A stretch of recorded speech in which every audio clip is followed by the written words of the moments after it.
Sejam todos bem-vindos a mais um programa das Enchentes de 24, mais um episódio das histórias da enchente de 2024. Você está aqui no grupo O Timoneiro de Comunicação, esse é o nosso canal de streaming. Então, se chegou até aqui, aproveita e já te inscreve. Aperta no botão de se inscrever no nosso canal aqui do YouTube e clica na sinetinha que tem aí, porque daí tu recebe uma sinalização na tela do teu celular sempre que for um vídeo novo pro ar. E toda vez que tu abrir o YouTube, os nossos conteúdos vão aparecer para ti também. E vai ter sempre conteúdo novo sendo lançado por aqui. Sempre com a parceria das Águas Itati, a água mineral da família gaúcha, Zetec Soluções ITI e FlexCorp, a internet dos gaúchos e dos canoenses, com Sinara na técnica, o nosso convidado. Ele é um parceiro de produção de conteúdo aqui do Grupo Timoneiro, tenho certeza que tu já viu ele por aí. E não só produção de conteúdo aqui no Grupo Timoneiro, porque antes disso ele já fazia muita produção de conteúdo, gravava muita coisa, com o seu tom peculiar, com muito humor, com muita dose de humor. Estamos recebendo Gustavo Cristiano, Gucrix da Cão Nobre. Bem-vindo, meu irmão. Muito obrigado. Eu que agradeço. Obrigadão. Oi, Sinara. Oi, Vanderlei. E sempre um privilégio, uma oportunidade de poder contribuir de alguma forma, sendo com mídias, sendo com informação, sendo com notícia. Eu agradeço de coração o convite. Tu que é um participante aí, um protagonista, vai entrar para a história, né? Porque registrou o início da enchente em Canoas. Estava lá, eu me lembro como se fosse hoje ali, era uma quinta-feira de noite. Coloquei no grupo, vi o vereador fazendo uma live lá, tem uma água entrando na Guilherme Michel. E daí tu disse, tô indo para lá. Foi para lá e transmitiu ao vivo todo o trabalho lá das equipes da prefeitura, depois o prefeito chegou e acaba que aquele ali é o evento histórico do início da enchente de 24 em Canoas, porque somente 24 horas depois os diques, ou mais talvez, romperiam tanto na Rio Branco como no bairro Matias Velho e inundariam de vez todo o lado oeste. Mas só 24 horas depois da água do Rio Gravataí começar a invadir o bairro Rio Branco, né? Vamos começar relembrando isso. Vamos. O que tu estava fazendo quando eu botei ali no nosso grupo que a gente tinha, que estava entrando uma água lá no na Avenida Guilherme Michel? Eu estava em casa com a família, com a esposa, recebi a mensagem, eu estava com o celular carregado, logado no Timoneiro, e aí eu falei, tô indo para lá. Chegando lá, tava só o vereador, tava com o carro estacionado ali. Vamos falar o nome do vereador para fazer justiça, que ele estava lá também, né? Vereador Adriano do Agita Samba, aí. é lá do bairro Rio Branco. Perfeito. Ele tava com o alerta ligado ali, sozinho, só tava ele com o carro ali e eu cheguei junto com ele. E ele gravando do carro. Ele é cadeirante, né? Cadeirante, ele gravando do carro, escuro pra caramba, né? Exatamente. Então eu cheguei lá e... pessoal, tô entrando ao vivo porque a água tá entrando. Entrei ao vivo e começou aquele compartilhamento, começou aquela visualização, o pessoal pedindo informações. Como é que tá aí? Aonde que é isso? O que que tá acontecendo? E ninguém sabia exatamente o que estava acontecendo, né? A informação preliminar que nós tínhamos era que o dique não tinha rompido, que estava transbordando o rio e estava entrando pelas ruas do nosso bairro. Uhum.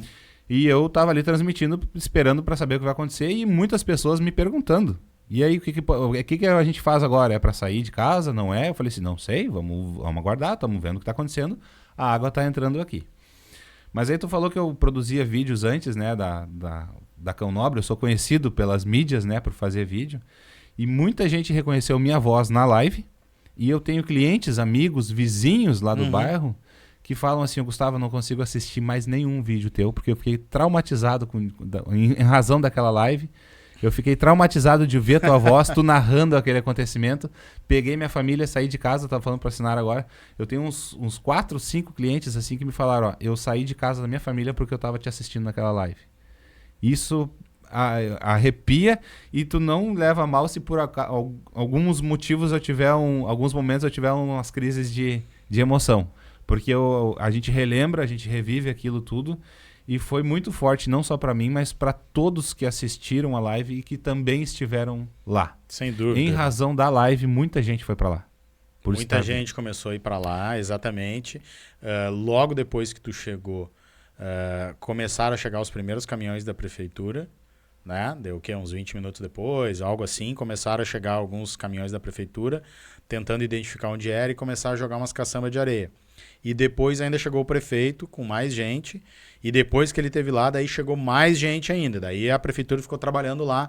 Inclusive, depois que tu terminou a live e saiu, eles seguiram lá, Eles correto? seguiram lá, correto, exatamente. Mas o que eu também recebi muito feedback, assim, de pessoas dizendo, né, o quanto esse dia na live, quanto outros materiais que a gente fez e colocou pra rua, auxiliou as pessoas na sua tomada de decisão ali para, enfim, sair de casa ou ir buscar alguém, né? Porque esse processo ele era novo. Claro que hoje era novo para essa geração toda, né? Hoje, se a gente vê um filete de água saindo na Cassol, eu tenho certeza que o bairro inteiro vai evacuar na hora, porque o pessoal já entendeu o processo. Mas ali era uma coisa nova para todo mundo.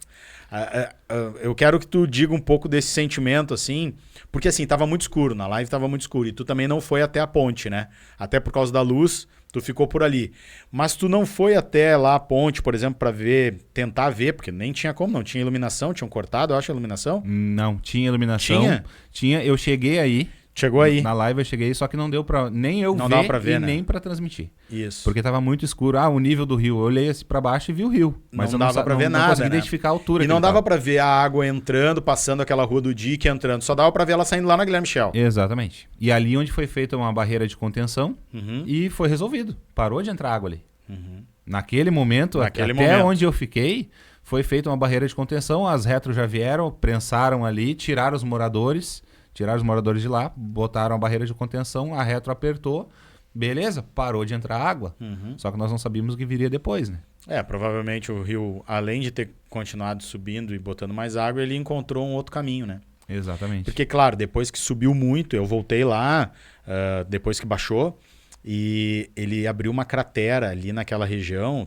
Tava o pessoal da Sulgás, da Petrobras, acho que era da Petrobras, tá? Porque tem uns dutos ali de gás, né, também. Inclusive, não sei se tu lembra que tinha aqueles amarelinhos, assim, do gás, né, ali. E daí agora não me lembro se tava Sulgás ou era Petrobras. Eu tenho a impressão que era o pessoal da Refap ali. Então deve ter outros tipos de tubulação. Eles estavam reparando e fazendo obras ali de segurança, sinalização, porque caíram todas as placas. E ali onde começou aquele filete no primeiro dia, o asfalto saiu e abriu uma cratera, uma vala ali, porque a água correu muito forte ali depois, né? Provavelmente na madrugada. Então a água ali estancou, ela acabou encontrando, continuou subindo, ela encontrou um outro caminho para passar, né? E daí tu fizeste então aquela live ali, foi vista, eu até tô aqui tentando chegar nela lá, é que é tanta coisa no nosso feed aqui, tô tentando chegar lá para ver quantas pessoas assistiram e como é que foi. E daí, depois de lá, então, a prefeitura foi ali, compactou, tu foi pra tua casa. Fui pra casa, seguimos a vida normal, né? Jantei, fui dormir, 100%. Na manhã seguinte, dia 3. Dia 3 de maio, sexta-feira. Dia 3 de maio eu fui pra loja na Mauá. Na Avenida Mauá, principal ali, fui pra loja, um dia normal, cumprindo a agenda de compromissos, de banho, de pet e tudo, né? Só que a água já estava entrando na rua e já estava a caminho da loja. Ela estava uma quadra de distância, assim, uma água baixa. Então ela já tinha subido ali toda aquela a trevo de entrada. Isso na Mauá, então ela já estava na 3 de outubro, na Hermes da Fonseca, na General Câmara, ela já estava de lá para cá, já estava vindo. Então na Mauá nós conseguimos enxergar ali e na frente da loja já tinha um acúmulo de moradores ali também, olhando, esperando para ver o que vai acontecer. Olha, a água está entrando, a água está vindo aqui. Nós estava sinalizando que a água estava vindo e eu falei, pessoal, vamos subir as coisas. A guria da Pet, a Thay, que trabalha comigo lá, Thay, vamos subir a mercadoria aí porque a água tá vindo. Não, mas será que vai vir até aqui? A dúvida a do ano, né? A pergunta do século. Será que a água vem até aqui? Todo mundo naquele dia 2, 13, 4... 4 já não tinha mais o que perguntar, mas no dia 3 foi a pergunta que todo mundo lá do Oeste ficou se fazendo vai chegar até aqui? Será que chega até aqui? É a pergunta que todo mundo fazia. Será que a água vai chegar? E ela estava vindo. Na dúvida, nós fomos subir. Subimos o que deu de ração, de medicamento, computador, nós passamos para a prateleira de cima. Nós tiramos de baixo e botamos para cima. Nós estávamos sendo muito otimistas. E a loja, ela já fica 1 metro, pelo menos, acima do nível da rua, né? Do nível da rua. Porque tem uma escadaria para chegar nela. Tem 2 degraus, exatamente. Então nós subimos, sendo otimista, nós subimos a mercadoria para a prateleira, para a parte de cima, porque nós não acreditávamos que ela chegaria tão alto. Subimos tudo ali, eu falei assim, eu tenho entrega para fazer, eu tenho cachorro para buscar para banho. Eu falei assim, não, vamos remarcar, vamos cancelar, dizendo que nós estamos numa situação de emergência aqui, que não tem como tu acessar as ruas por causa do alagamento. Por causa do nível da água nas ruas, não tem como a gente sair de carro daqui. Uhum. E aí eu já me liguei e falei assim, se não tem como a gente sair de carro daqui, não é bom a gente sair agora? Pensei comigo, né? Subimos o que deu para subir, fechamos a loja e fomos para nossas casas. Subia as coisas em casa. Cheguei em casa, encontrei a esposa e falei para ela, pega o que tu puder que eu vou tirar vocês daqui. Tu mora, na Mauá, tu mora em que região, para o pessoal se localizar? Eu moro atrás da igreja da Paróquia Imaculada. Tá. Que é uma parte a mais alta do bairro. Muito alta. Meus vizinhos que estavam na volta falaram assim, todos os alagamentos que estiveram na Rio Branco, nunca chegou água na igreja, porque é uma parte muito alta. Muitos moradores botaram os carros em cima da igreja, na praça da igreja ali, porque era um lugar mais alto. A água estava vindo, rodeou tudo, cercou, mas na praça não tinha chegado. Então falou assim, não, se tiver um alagamento, a praça da igreja é o lugar mais seguro. Então tiveram muitos carros ali. E a loja a minha casa é cerca de 1 quilômetro da loja. Então era muito longe e mais alto. Cheguei em casa, larguei as malas em cima da cama, falei para a esposa, carrega o que tu conseguir, pega o que tu puder das coisas para as crianças aí, que eu vou tirar vocês aqui. Que hora era isso? 2h da tarde. Ela estava lavando a louça do almoço. E ela falou assim, só vou terminar a louça e já vou. Eu falei assim, não vai dar tempo de terminar a louça. Vamos pegar as coisas que eu vou tirar vocês daqui. E aí eu fui pro grupo dos amigos e comecei a pedir, eu preciso de um Jeep, um troller, uma caminhonete, alguém para poder tirar. O teu carro não saía mais do bairro? Tu tava nessa parte mais alta e tu já não conseguia mais sair do bairro? Carro já não conseguia sair, porque o pessoal tava conseguindo sair pela minha rua, saindo pela Irineu. Isso aí, eles estavam conseguindo sair. Mas tem uma passagem baixa ali pra acessar a Irineu, né? Dava meia roda do carro, dava. Tá. Tava se arriscando pra poder sair de carro ali. Uhum. E a Mauá, nessa altura, isso era 2h da tarde, a Mauá na minha loja lá já tava com água pela cintura, mais ou menos. Se a água estava na cintura por lá, não dava para sair por lá. Uhum. Então o pessoal estava usando toda a nossa rua ali para poder sair. E aí um abençoado, meu padrinho da Confradés, Júnior Lenz, respondeu e falou assim, me manda a localização que eu tô indo aí. Ele chegou de caminhonete, pegou minha esposa, meus filhos, e ela saiu contrariada, braba, me xingando. Meu Deus, tu foi incomodar o Júnior para poder não sair de casa. Vocês vão lá para casa da minha prima, que é um lugar mais alto. Tu não acredito que tu vai incomodar tua prima, porque que vergonha que eu vou chegar lá. Ela saiu contrariada, porque ainda não tem porquê. Ela pegou meia dúzia de coisa, porque no dia seguinte ela ia voltar para casa. Assim como a maioria das pessoas fizeram. Uhum. Então, a esposa e os filhos saíram de casa e eu fiquei. Porque eu tenho um cachorro e um gato. E eu vou subir as coisas. Vão vocês que depois eu dou um jeito de sair. E aí, meu amigo, eles saíram. E eu fiquei com os vizinhos na volta conversando ali, tinha uns 12, 15 vizinhos mais ou menos. E aí, pessoal, como é que tá a água? Não, mas tá longe, a água tá lá, aqui ela não vai chegar. E eu falei, eu já ouvi isso antes lá na Mauá. E ela chegou. Ainda tem energia elétrica lá, eu vou mostrar pra vocês a câmera da loja. E a água tava... Eles mandaram um vídeo, meu sobrinho tava lá mandando vídeo, falou assim, já tava batendo no peito. Tchê, a água tá batendo no peito lá na loja. Ela tá vindo pra cá. Vamos subir as coisas. Não, mas aqui ela não vai chegar. Cara, a resistência, os vizinhos falando, eu falei assim, bom, eu já tirei minha família daqui e eu tô preparado, que eu tô com lanterna, com luz de emergência, porque vai dar ruim. Eu tô vendo que a água vai chegar até aqui e vai dar ruim. Mas tu era assim, não era só com os teus vizinhos, pelo que tu estava vendo no bairro como um todo, porque a ideia desse quadro aqui também é a gente registrar para o futuro e tentar, agora que está um pouco ainda viva a memória, a gente relembrar de algumas coisas. Não era só os teus vizinhos, o que tu sentia no bairro, apesar de metade do bairro aí já estava quase debaixo d'água, com água, né? Não debaixo d'água, mas com água de alagamento. As pessoas já estavam, assim, de forma geral, assustadas, querendo sair, tinham bastante fluxo de saída, ou a grande maioria, 90%, 95%, 99%, disse não, nesse momento ainda estava esperando, achando que não ia chegar. as duas situações. Muita gente saiu com carro carregado, com reboque, com bicicleta em cima. Muita gente, um fluxo muito intenso na minha rua, que não tem, nunca teve esse movimento todo, porque eles estavam fugindo. Os postos de combustível estavam faltando combustível já, porque estava todo mundo... Eu presenciei, o camarada deixou uma cadeirinha de bebê como pagamento de R$10 de combustível, que ele estava botando R$10 de combustível para poder fugir dali. Foi uma situação assustadora, muita gente saindo. Só que, por outro lado, aquela resistência. Não, mas aqui não vai chegar. Muita gente falou isso também. Então, teve gente que ficou... Eu conversando com alguns vizinhos lá na hora. Tá, vocês vão sair ou não vão? Não, mas nós vamos pra onde? Eu não tenho pra onde ir. A casa de um parente, pra alguma coisa? Não, mas eu não tenho pra onde ir. E alguns saíram dali, foram pra igreja. A igreja também foi alagada. Outros saíram dali, foram pro sindicato na Hermes. O sindicato foi alagado. Alguns saíram dali, foram pra Niterói. Niterói foi evacuado. Então, eu presenciei de tudo. Presenciei gente querendo ficar, presenciei gente saindo às pressas. E uma das piores partes, todas as partes são ruins, né? A gente tem várias piores partes. Mas nessa noite que nós estávamos falando ali, nesse dia, vamos dizer, né? Dia 3 de maio. Eu... mandei a esposa sair com as crianças e fiquei em casa subindo as coisas, conversando com os vizinhos ali sobre o alagamento e tal. E eu nunca abro live no meu Instagram, e eu fui ali abrir para conversar com o pessoal, saber como é que estava o nível da água e tal. Eu falei assim, não, que nem tu falou, nós não temos histórico de alagamento, né?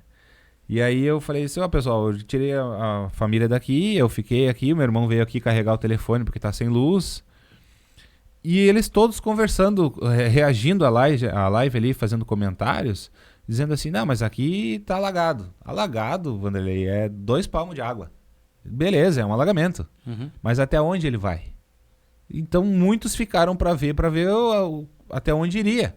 Sim, as pessoas imaginavam, vai de repente entrar na minha casa, mas vai entrar, vou subir um móvel e tal. Ninguém pensava que ia bater 2 metros, né? Muitos fizeram.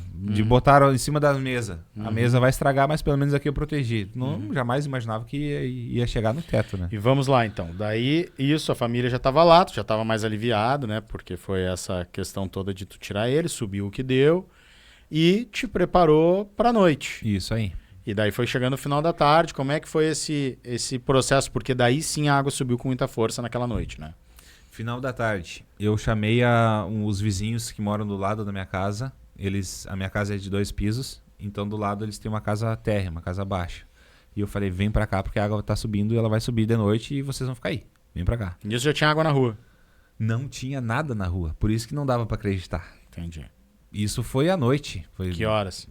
Meia-noite, 11 horas, meia-noite. Eles vieram caminhando dali porque não tinha nada de água na rua. Agora que tu sabe da cronologia dos acontecimentos, que primeiro transbordou lá no Rio Gravataí e depois no loteamento Prata rompeu o dique, provavelmente na madrugada, né? Dá pra acreditar que se não tivesse rompido, talvez a água do Gravataí nem chegasse na tua casa, então. É possível.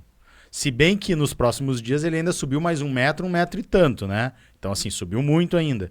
Mas, né, se era de noite não tinha água ali e ela só chegou de madrugada? Na Boa Saúde, à minha direita, não tinha água. Na praça, à minha esquerda, não tinha água. E na frente é a Irineu, a próxima rua da minha ali. Que é alta, né? Ela é um pouquinho alta, mas depois ela tem uma baixada forte, né? E aí até o meu vizinho falou assim, o nosso metro quadrado é o mais valorizado do bairro porque é o último a alagar. Porque nós ficamos até o fim, até o último ali. E aí eu chamei os vizinhos, falei assim, vamos lá pra casa? Vamos.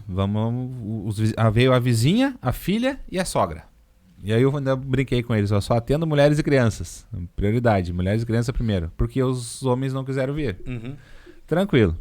E aí eles foram lá pra casa, não tinha água, e aí eles chegaram com aquele mesmo sentimento.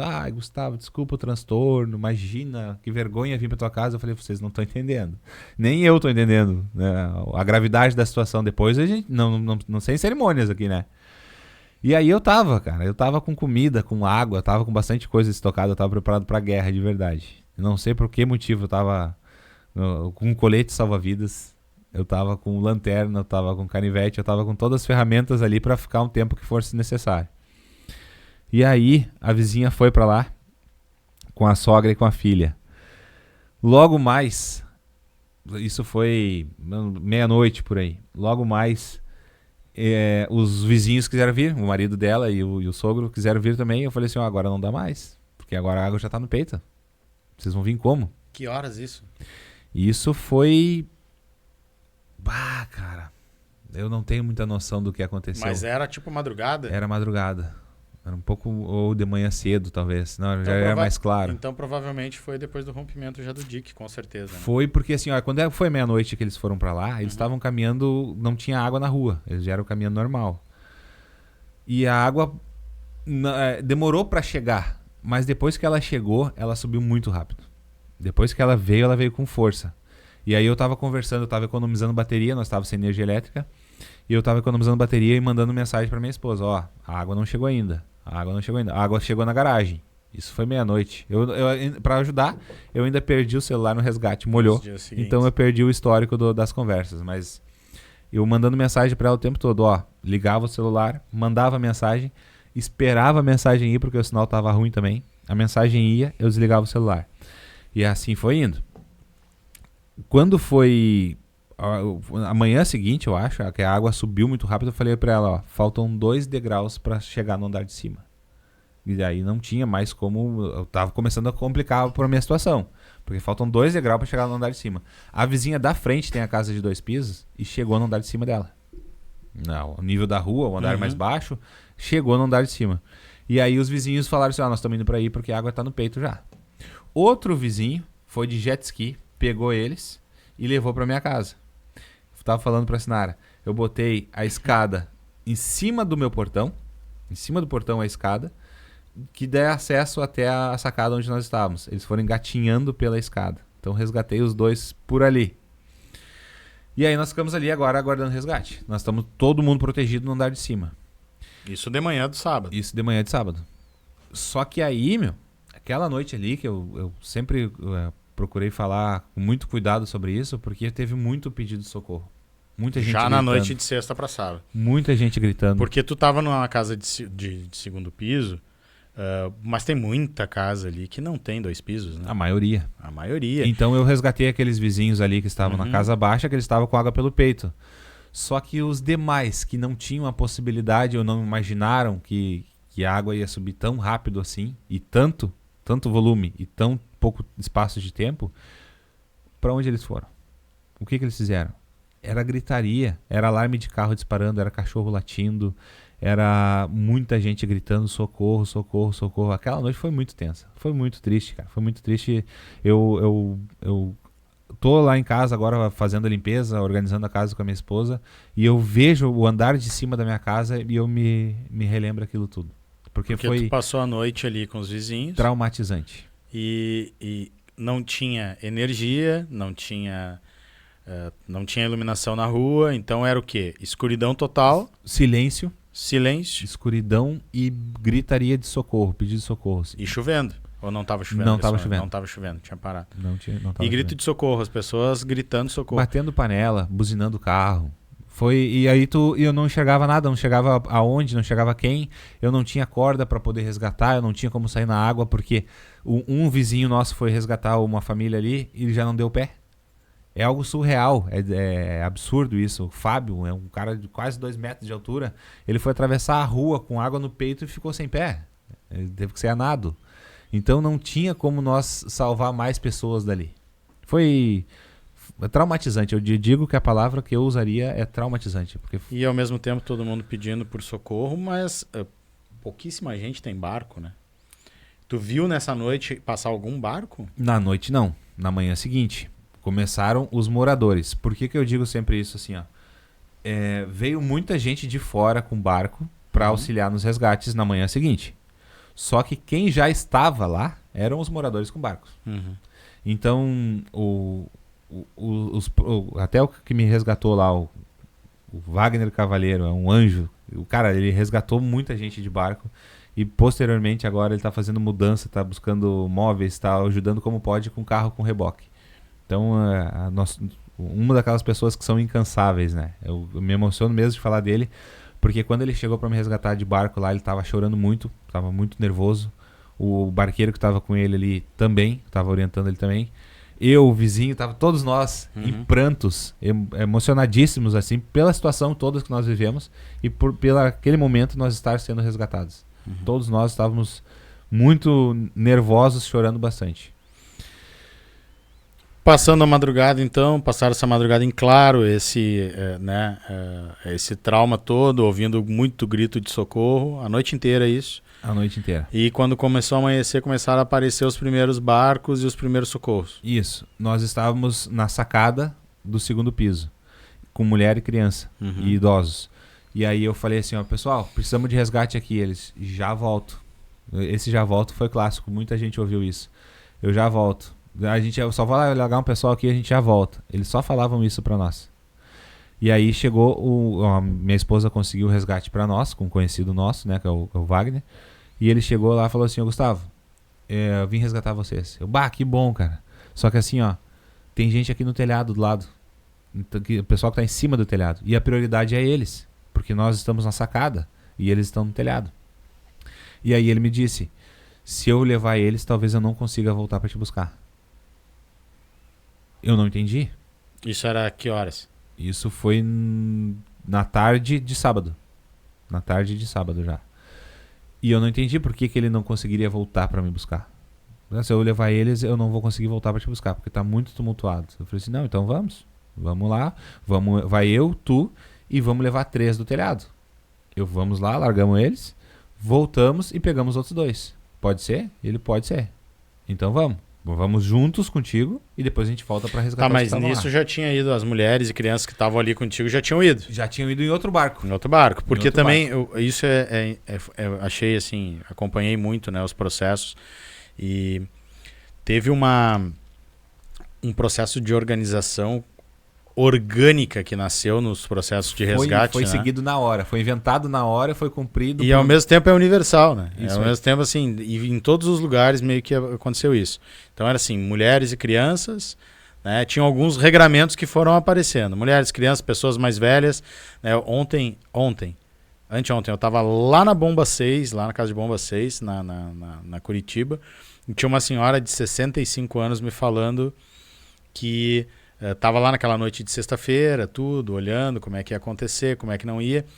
E daí, na noite ainda, transbordou e ela foi pro Thiago Virte, que era um lugar de ponto de socorro. Só que rapidamente a água também chegou lá. E ela me dizia assim, e eu não era nunca prioridade, porque era sempre pessoas mais velhas do que eu, crianças e tal. Pô, e eu com 65 anos e eu fiquei só até o domingo. E ela tava onde, tu sabe, não? No Thiago Virte. Não, antes, pra ser resgatada. Ela mora Não, é que daí ela foi caminhando já com água até o Thiago Virte. Ela mora na Curitiba, de frente pra Casa de Bombas, quase. Depois disso eu acabei entendendo. Quando ele me resgatou, foi vamos voltar um pouquinho ali. Encostou um barco para levar os vizinhos da frente e pegou a minha vizinha que tava com a filha dela ali, levou todo mundo, ficou só eu e um vizinho. E aí eu perguntei pro rapaz do barco assim, ó, tu leva meus cachorros junto? Eu tava com uma cadela e um gato. Eu não conseguiria sair de casa e deixar eles para depois. Porque quando eu encontrei meus filhos foi a primeira coisa que eles me perguntaram. E eu não poderia dizer para eles assim, o pai deixou a Manu e a Bela para trás. Eu não poderia dizer isso para eles. Então os meus pets foram primeiro do que eu. Encostou o barco da frente ali, eu tava com eles na caixa de transporte, eu falei, leva pra mim? E ele, leva. Larguei dentro da caixa junto com os vizinhos e levaram a Manu e a Bela junto no resgate dos vizinhos.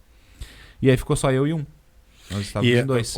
Eu vi muito, tu tava com eles na caixa de transporte, por isso que eles levaram, né? Sim. Porque tanto no barco como por helicóptero, eu vi isso muito, né? O pessoal que tava no resgate, a regra era, tu leva desde que tu consiga abraçar. E daí tu levava um só. Porque não podia ficar um animal solto dentro do barco. Sim. Né? Não, mas tem coleira. Não importa. Tu tem que te abraçar. E daí muita gente teve que deixar, inclusive, por exemplo, tinha uma mochila e uma sacola. Não vai dar pra levar. Tu vai levar a sacola ou vai abraçado no teu cachorro, no teu gato. Em momento algum, eu julgo ou eu culpo os que tiveram que sair de casa e deixar os animais. Exato, porque tiveram que tomar essa decisão, né? Porque só quem tava lá sabe. Não tinha como levar o cachorrinho? Não tinha. Muitas vezes não tinha. Foi muito triste a situação como um todo, porque as pessoas, como eu sou do mercado pet do bairro, eu conhecia muita gente. Quando eu fui resgatado, cheguei no viaduto lá, os clientes me perguntavam, Gustavo, busca pra mim, tá no endereço tal. Eu sei quem é o cachorro, eu sei qual que é o endereço, e só eu era a única chance que eles tinham pra poder buscar o cachorro deles. Então, eu não julgo quem saiu de casa sem conseguir levar os pets, porque a situação foi bem difícil, bem complicada. E a regra de carregar também tem que se entender, né? Porque a gente teve, por exemplo, vários casos, inclusive de uma menininha, né, 2 irmãs que caíram quando o barco morreu e quando o barco virou, e uma delas veio a óbito, porque é difícil fazer o resgate. Não é fácil andar de barco para quem não está acostumado. Quem está acostumado a andar de barco, eu estou acostumado, por exemplo, sei andar de barco, se tiver alguém pilotando, pode acontecer o que for ali dentro, eu estou me virando bem, entendeu? Só que tu começa a pegar um monte de gente que nunca entrou num barco, que está desesperado, que muitas vezes não sabe nadar, e ainda carregando um monte de coisa separado com o cachorro andando, para dar uma tragédia muito... Num ambiente que não é navegável. Num ambiente que não é navegável, porque com carro, com placa, pallet, com tudo. um ia na frente tirando o lixo da frente para o barco poder passar. Então dá para entender também a regra dos... Eu escutei muito de pessoas nos locais assim, eu vim, mas pô, não deixam trazer o cachorro, não me deixaram trazer e tal. Também tem que entender o processo que foi se dando, como eu falei com o Fernando aqui, né? De forma orgânica. Ninguém tinha uma cartilha, ninguém tinha treinamento. Foi acontecendo, né? E daí, então, vamos voltar para depois a gente ir nessa parte dos resgates que tu também trabalhou muito. Daí, chegou para te resgatar, tava tu e o vizinho, e tu falou, não, então para levar alguns deles, depois eu volto contigo. Exatamente. E daí, como é que foi? O que tu disse assim, eu não imaginava? O que tu viu daí? Nós colocamos o colete, entramos no barco, pegamos os 3 que estavam em cima do telhado. E ficou 2. E aí nós saímos de barco pelas ruas da Rio Branco, é algo inimaginável, inacreditável isso. E no caminho tinha gente dentro d'água, com água para fora assim. Tinha gente em cima do telhado com a água chegando no telhado. Tinha gente passando mal em cima de telhado. Aí eu vi que eu não era prioridade. Agora eu entendi o porquê que ele não conseguiria voltar para me buscar. Porque as pessoas estavam se jogando para dentro do barco. Teve gente que aconteceu com nós, no nosso barco, eles jogavam mochila. Tipo, eu não vou conseguir sair, mas leva para mim.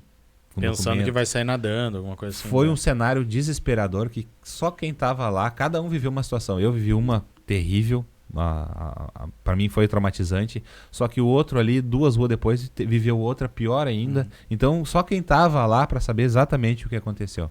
Então, no trajeto, eu entendi o porquê que ele falou que ele não conseguiria voltar para me buscar depois. E daí vocês foram até aonde? O viaduto da Mauá.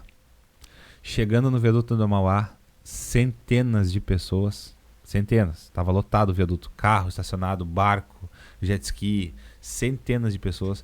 Quando nós nos desembarcaram do barco, muitas pessoas que eu não conhecia me chamavam pelo nome para perguntar: tu viu meu pai? Aquele da casa azul na frente ali. Gustavo, tu passou lá, tu sabe se a minha filha saiu de casa? Muitas pessoas me chamando pelo nome, pedindo informações porque sabiam aonde eu estava. Então, se esse aqui foi resgatado, tu sabe lá do fulano, tu sabe do ciclano. E aí eu não sabia de todo mundo. E eu falei assim, não, esse aqui eu vi, a casa tá bem, tá tudo certo, ele vai ser resgatado em seguida. Eles estão em cima da laje. Pá, Vanderlei, foi... o pessoal, eles estavam resgatando o pessoal de dentro d'água, levando para cima de algum telhado próximo. A água chegava no telhado, eles pegavam do telhado e levavam para o segundo piso de algum lugar. Para ganhar tempo. Porque não me daria tempo de levar essas pessoas até o viaduto, voltar para buscar ela. Não, eu vou te tirar da água, tu vai ficar esperando aqui.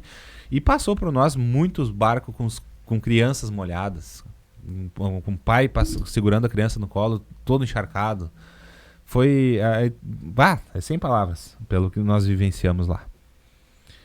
E os 2 vizinhos? Voltaram para pegar os 2 vizinhos? Chegamos, olha que sacanagem, né, cara? E os 2 vizinhos ficaram para trás ou não? Nós chegamos no viaduto, aquele monte de gente me abordou, tudo ali. E aí ele falou para mim assim, eu não vou te levar junto, porque tu vai tirar o lugar de alguém do barco. Eu vou lá voltar para buscar os 2 e vou pegar mais gente no caminho. Ou seja, ele concordou contigo porque sabia que se não concordasse, tu ficava. Eu ficaria. Eu ficaria porque eu tava no segundo piso e ainda tinha o telhado para cima. Eu falei assim, não, leva eles, eu espero mais 1 hora, 2. Para mim tá tranquilo. E daí ele voltou e continuou o trabalho de Ele voltou, foi buscar os outros 2, eles já tinham sido resgatados. Ele falou, só pra te avisar, fui buscar os 2 lá no telhado e eles já tinham sido resgatados.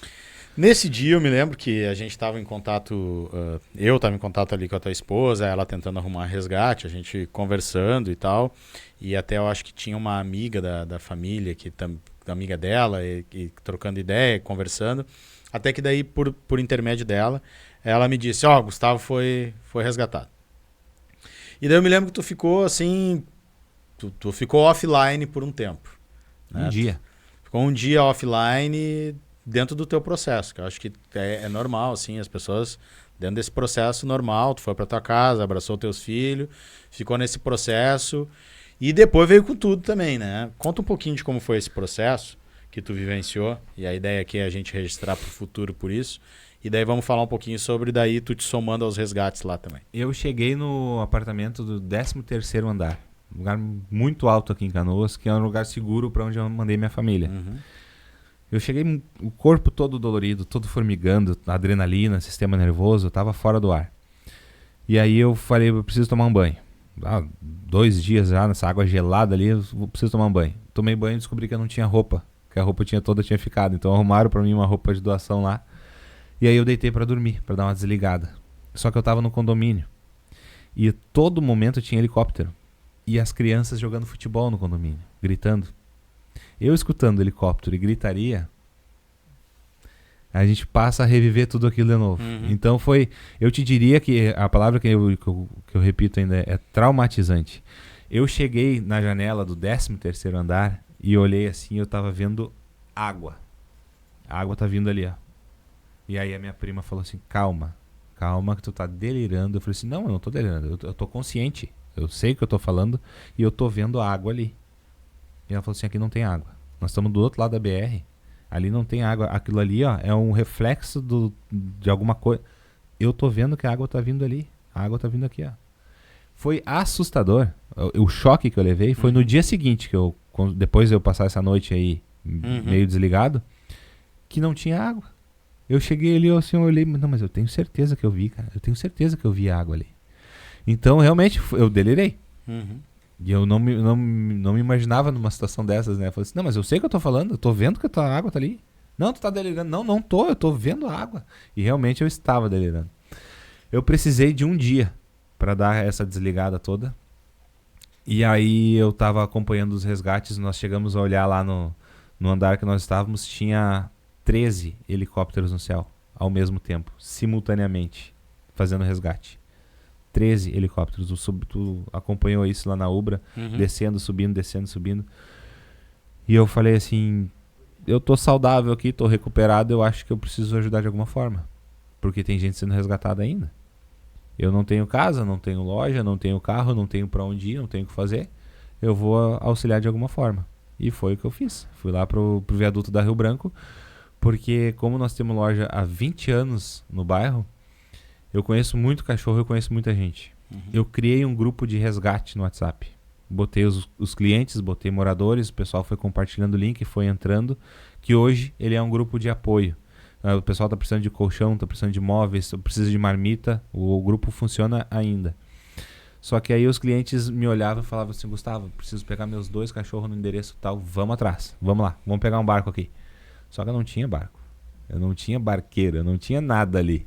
Eu tinha o que me resgatou, ele é pai de um colega de aula do meu filho. E ele tava com o barco lá fazendo resgate. Então quando eu via ele, eu chamava. Vamos junto? Vamos. Tem que ser o tutor, tem que ir junto, vamos lá fazer o resgate. Que nem tu falou, de forma orgânica, quem é o líder? Quem é que tá organizando? Qual que é a minha função? Não sei, cara. Vamos se encaixando, vamos ver onde é que tu vai servir e nós vamos se ajustando dessa forma. Depois, assim, porque durou muito tempo, né? Passava depois, 10 dias depois, tu via que já tinha o pessoal aprendeu, criou o seu próprio processo. Criou uma rotina, criou um processo. Tudo. Que um foi diferente do outro, mas todos deram certo. Exatamente. Então, mas no início era terror e pânico. Era aí. caos, nervosismo, pura vontade. Muita gente se colocando em risco, em perigo, assim, na adrenalina. Isso eu vi muito acontecer, né? E se jogando para fazer. E era interessante porque todo mundo tinha um papel importante, né? Isso era muito interessante, né? Todo mundo tinha um papel importante. Porque estava tudo aquilo acontecendo, de repente aparecia alguém assim, quer um cafezinho? E aquele cafezinho quente fazia uma diferença danada. Tanto que tomei um dos 2 cafés com açúcar, contigo inclusive, num outro dia lá no viaduto, né, da Na Matias AIB? Velho, na AIB. E eu não tomo café com açúcar há anos, não consigo. Mas esses dois que estavam bem adoçados, eu tomei, tava bem bom. Nós tava no frio, E na tava chuva. bem bom, mas pelo carinho das pessoas. As pessoas, o outro que eu tomei ali num dia muito frio, na estação Niterói, né, do lado da Rio Branco, um morador que tinha saído de casa da Rio Branco, tava no bairro Niterói, tava tudo certo. Ele tava de tarde e ele fez uma térmica de café e foi para lá porque ele tava assim angustiado com aquela situação toda e foi lá para dar um cafezinho pro pessoal que tava na ponta. Os voluntários, as pessoas que ajudam, eles não têm noção da dimensão que é essa ajuda. Um café que seja. Porque, que nem eu te falei, eu tava com o grupo do resgate que eu acabei criando ali, e aí eu sempre mandava um áudio me identificando. É o Gustavo da Cão Nobre aqui do grupo Timoneiro. Pessoal, nós precisamos aqui de 20 lanche, 20 sanduíche. E daqui a pouco surgia os 20 sanduíches. Daqui a pouco surgia mais 20, daqui a pouco nós estávamos com 60 sanduíches, nós tínhamos mais sanduíches do que nós precisávamos. Pessoal, nós estamos com 40 sanduíches aqui para mandar para algum lugar. Se alguém souber, quem tiver... E assim nós fomos remanejando todos os dias, o tempo inteiro, necessidades diferentes. E assim foi na cidade inteira, em todos os pontos de socorro e em todos os lugares de abrigamento também e acolhimento. Foi um processo que o pessoal foi aprendendo. Foi acontecendo e nós fomos postando assim, ó, nós precisamos aqui de pallet para construir. Nós pegávamos os cães, eu tava no resgate do barco lá, pegava os cães no barco e levava pro viaduto. E agora, vai para onde? Não tem onde botar, não tinha uma cordinha para amarrar. Tu sabe o que é não ter uma cordinha para amarrar? Nós usávamos o cinto da calça, nós não tínhamos uma cordinha para amarrar o cachorro. Quando apareceu um rolo de corda lá, a gente pegou, começou a prender os cães no viaduto, depois um cliente nosso levou uma tenda, aí nós começamos a aperfeiçoar ali. Tudo isso foi com voluntariado. Pessoal, quem pode me ajudar aqui? Eu preciso de toalha, os cachorros estão saindo molhados, precisamos de toalha. Pá, surgiam as toalhas. E é por isso que eu vou continuar batendo nessa situação que é agora, provavelmente, na minha opinião, a Defesa Civil tenha que fazer isso. Agora é a hora de entender como esse processo se deu e de abrir, inclusive, para as pessoas que participaram ou as que não participaram, para fazer uma espécie de treinamento e um processo organizado que fique para depois. Porque se acontecer ali na frente, então a gente viu assim, o pessoal que vinha de Minas Gerais, São Paulo, Santa Catarina, eles sabiam o que estavam fazendo. Porque eles já participaram de outras tragédias. Eles não conheciam um bairro, eles não conheciam, então tinha que ir isso morador sim. junto. Mas eu digo, o processo de salvamento, de resgate, eles já tinham uma dinâmica, eram bombeiros civis, voluntários e tal, porque tinha um processo. Aqui ninguém tinha esse processo, né? Mas muita gente saiu com o doutorado de lá. Então, é hora de agora, nesse pós também, se organizar esse processo para que, se acontecer de novo, ou em outra cidade do interior acontecer, as pessoas saibam o que fazer e possam ajudar, né? Com mais eficácia. Até treinamento nas escolas também. Claro, com certeza. E nós nunca imaginamos na vida de passar por uma pandemia. Nós passamos. Qual que é o procedimento? Qual que é o protocolo a ser seguido? Nós não sabíamos como seria. Hoje nós já temos uma experiência de pandemia. Como é que vai ser o da enchente? Não sei. Agora nós já temos. É que a gente falou, vamos deixar registrado para os próximos. Não, mas isso aqui, enchente não vai acontecer de novo. É isso aí. Ou vai. E passou por tudo isso, foi a loja, a água entrou até o teto. Até o teto, aquilo tudo que subiu não adiantou. Em Não. casa, o que tu não subiu no primeiro andar também se perdeu, né? Como é que tá a retomada?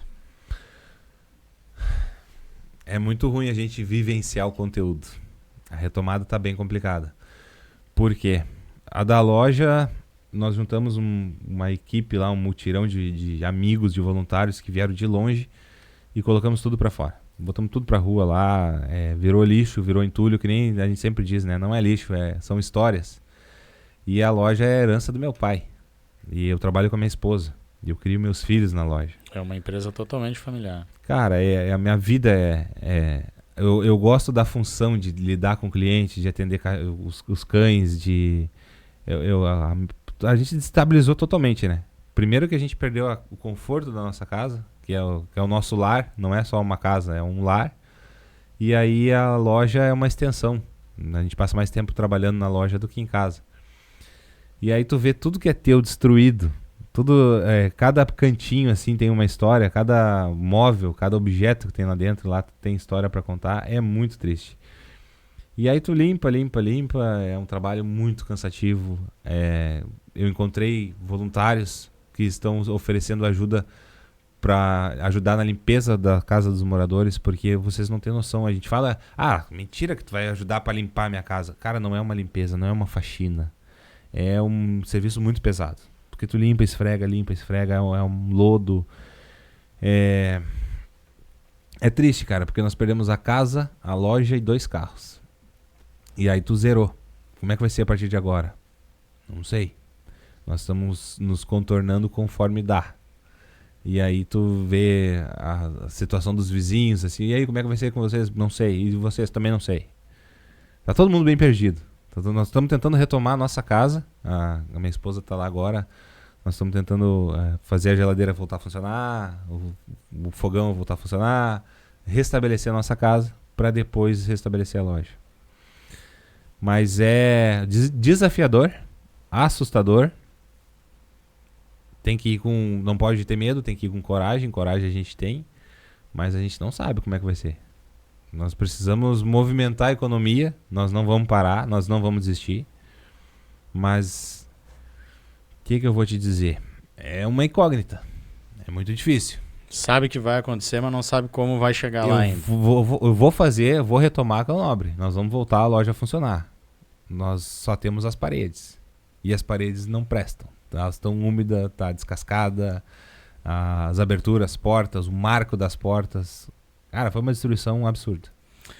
Tem a construção, não tem mais o que tinha lá dentro, mas tem o Gustavo, tem a Michele, tem a Thay, tem a referência, tem o conhecimento que vocês têm, e daí eu tenho certeza que quem é do bairro Rio Branco está nos assistindo sabe, tem o vínculo e o compromisso comunitário que vocês têm com a comunidade, né?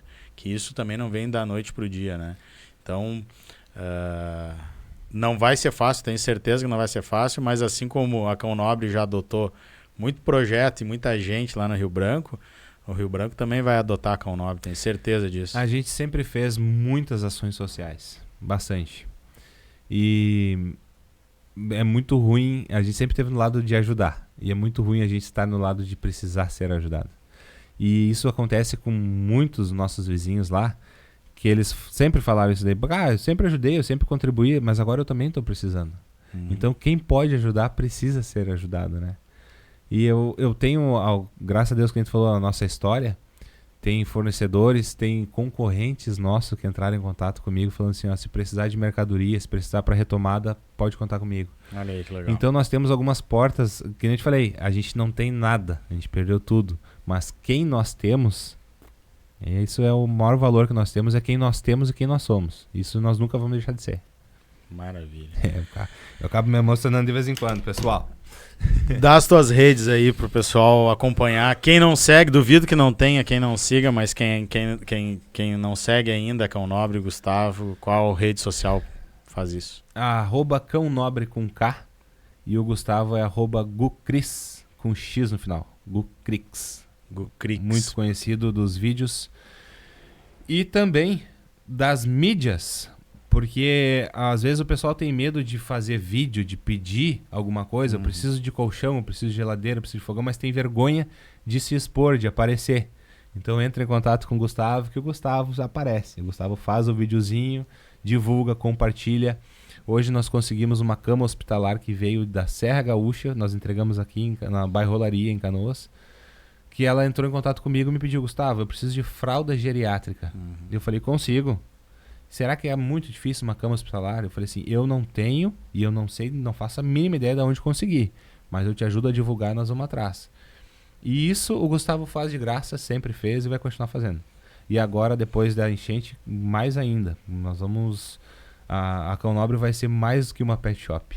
Nós vamos continuar cada vez mais abraçar esses projetos aí, porque a gente sempre ajudou. E é muito legal, é muito gratificante. Eu sou doador de sangue há muito tempo, porque eu me sinto bem fazendo isso. Só que a gente nunca esteve do lado de ser ajudado. Começa a falar, começa a emocionar. Então a gente vivenciou o conteúdo. A gente sabe dos dois lados. O quanto é importante, que a gente falou do cafezinho. O quanto é importante tu estar precisando e uma pessoa chegar contigo pro lanche. Nós estávamos, a minha esposa é veterinária, nós estávamos de voluntários no SESI, aqui em Canoas. Meu filho perguntou assim, ô pai, a mãe tá pegando umas roupas ali, a gente precisa pagar? Porque a gente não tem dinheiro. E eu falei, não, filho. Tu lembra que sempre a gente separou nossas roupas para doar? Agora é a nossa vez de pegar a doação. Então a gente vive os dois lados. A gente está vivenciando os dois lados. Então a Cão Nobre Pet Shop vai voltar e nós não vamos parar de ajudar. Porque o nosso bairro, a nossa cidade vai precisar de muitas coisas por bastante tempo. Muita gente vai precisar de tudo por muito tempo. E pode contar tanto com o Gustavo quanto com a Cão Nobre. E nós vamos continuar com isso aí. Meu.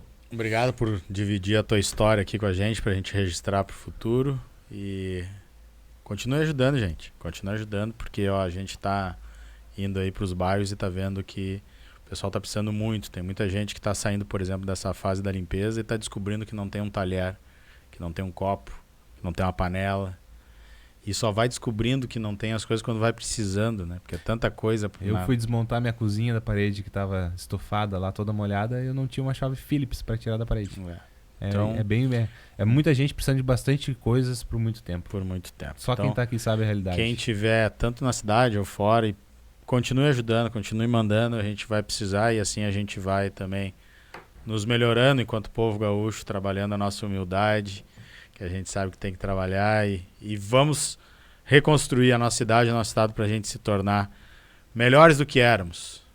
É isso. Muito obrigado. Voltaremos mais fortes. Gente, para FlexCorp, Águas Itati e Zetec Soluções em TI, essa foi mais uma história da Enchente 24 aqui na OT Play TV, o canal de streaming do Grupo Otimoneiro. Até a próxima.